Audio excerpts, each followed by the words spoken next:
Hi, I'm Francine Lane, and here are 5 benefits to developing a global transparency policy.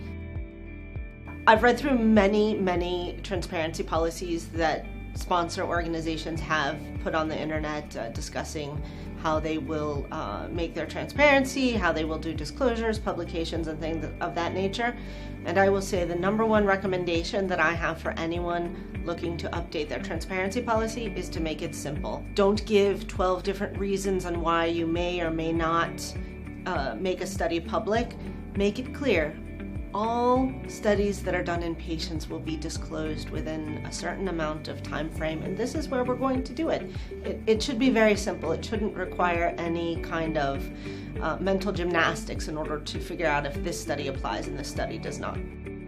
Many sponsor organizations may outsource all or some of their disclosure operations to CROs or clinical research organizations, or they may do it to their local affiliates. And what that could result in is some inconsistency in the data that is disclosed globally for the same study. And while it's not currently being compared to a great deal, the potential for doing that in the future is certainly very great.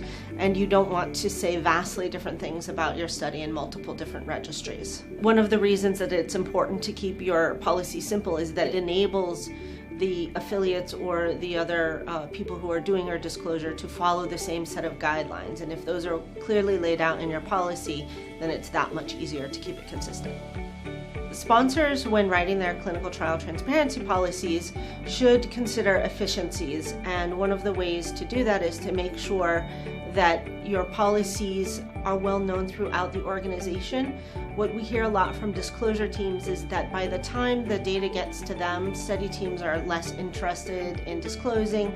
They ask many questions about why do I have to do this study and not that study, and it leads to a lot of inefficiencies and a lot of duplicative work that the disclosure teams have to do in order to get the study teams to be engaged and involved and to be able to put out a quality product that you want, because this is public information that reflects on your organization.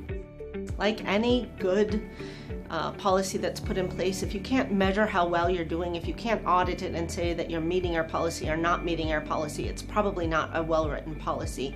So when you're looking at measuring things, you can say something like all clinical trials that meet these certain criteria, or this subset of trials will be done. But don't make it so vague that it's not possible to measure. We see a lot of language like as much as possible. How do you measure as much as possible? If you have to write something like that, then maybe you need to go back to the drawing board.